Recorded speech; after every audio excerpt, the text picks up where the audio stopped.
Bienvenidos al tema número 2, Julio Cortázar y Rodolfo Walsh, Política y Literatura. Julio Florencio Cortázar nace accidentalmente en Bruselas en 1914.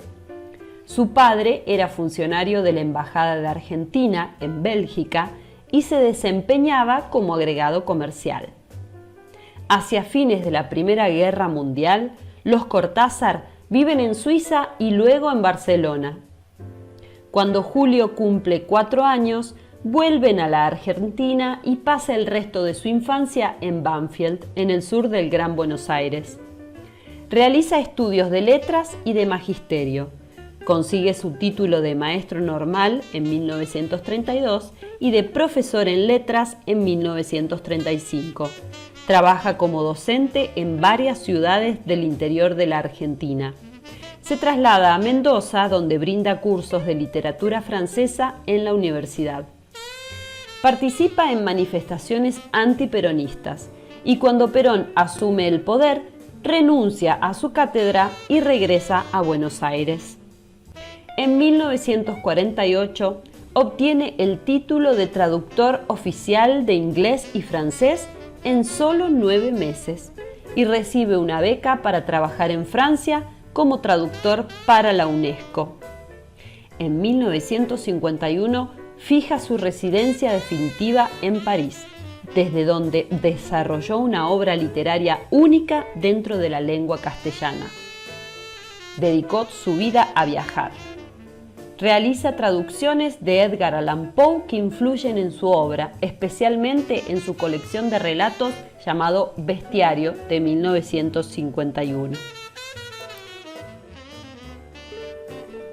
A pesar de publicar muchas obras durante los años 40 y 50, la fama le llega con la publicación de su novela Rayuela en 1963.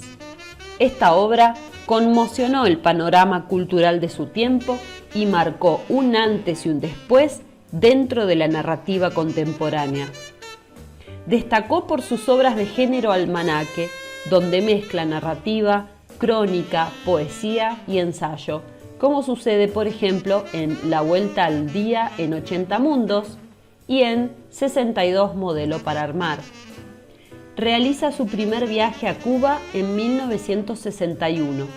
Apoya a líderes políticos como Fidel Castro, Salvador Allende o Carlos Fonseca Amador.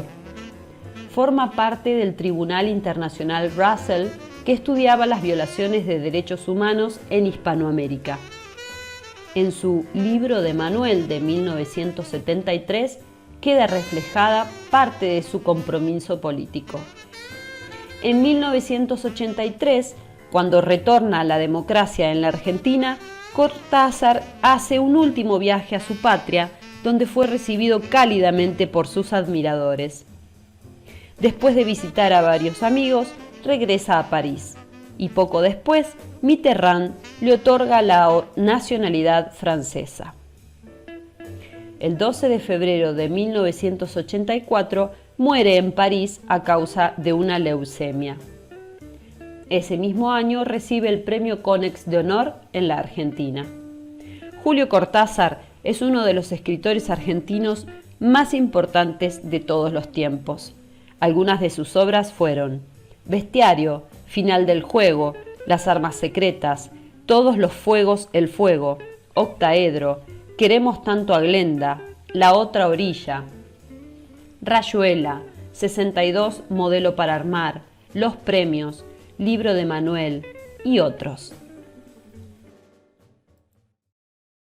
De Rayuela, capítulo 7. Toco tu boca. Con un dedo toco el borde de tu boca. Voy dibujándola como si saliera de mi mano, como si por primera vez tu boca se entreabriera. Y me basta cerrar los ojos para deshacerlo todo y recomenzar. Hago nacer cada vez la boca que deseo, la boca que mi mano elige y te dibuja en la cara. Una boca elegida entre todas, con soberana libertad elegida por mí para dibujarla con mi mano en tu cara. Y que por un azar que no busco comprender, coincide exactamente con tu boca que sonríe por debajo de la que mi mano te dibuja. Me miras, de cerca me miras, cada vez más de cerca, y entonces jugamos al cíclope. Nos miramos cada vez más de cerca y los ojos se agrandan, se acercan entre sí, se superponen, y los cíclopes se miran, respirando confundidos.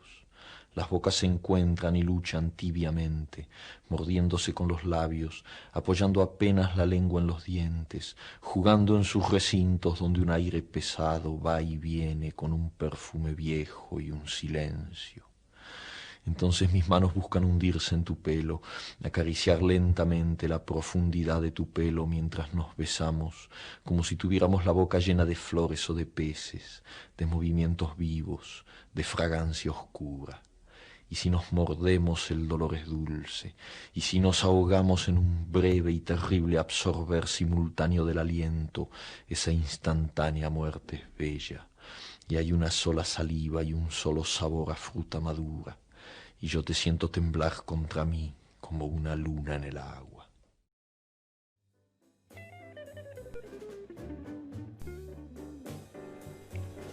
Rodolfo Walsh nace en Choel, Río Negro, en 1927.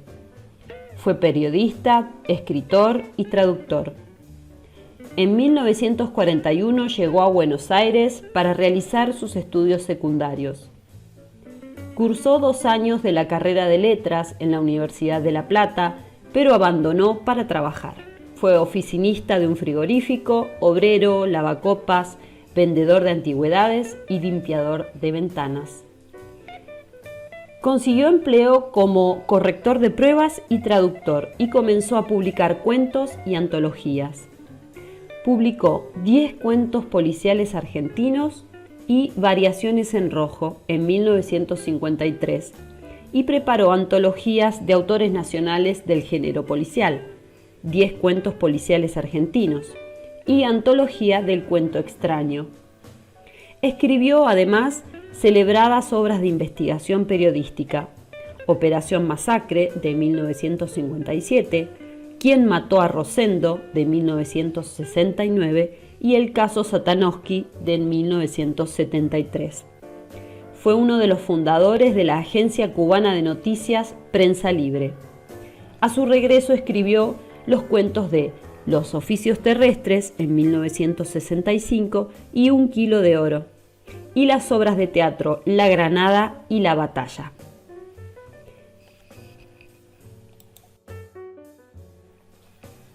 En 1974 ayudó en el rodaje de la película La Patagonia Rebelde, basada en la novela de su compañero de generación, Osvaldo Bayer. El film causó un enorme malestar entre los miembros de las Fuerzas Armadas argentinas y así las cosas, Walsh resolvió no exiliarse y permanecer en la Argentina. En marzo de 1976, las Fuerzas Armadas toman el poder y comienza un periodo de terrorismo de Estado. Ese año, tras el asesinato de su amigo Paco Urondo en Mendoza y la muerte de su hija María Victoria en un enfrentamiento con las Fuerzas Armadas, redacta y publica la Carta Abierta a la Junta Militar. Al cumplirse un año del golpe militar, el 25 de marzo de 1977, fue emboscado en la calle y acribillado.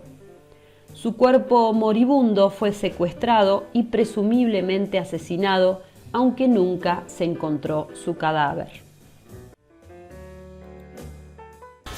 En 1961, Rodolfo Walsh logra entrevistar al coronel Morikenen y con el material de esta entrevista, Rodolfo va a escribir un extraordinario cuento que pasó a la historia llamado Esa mujer.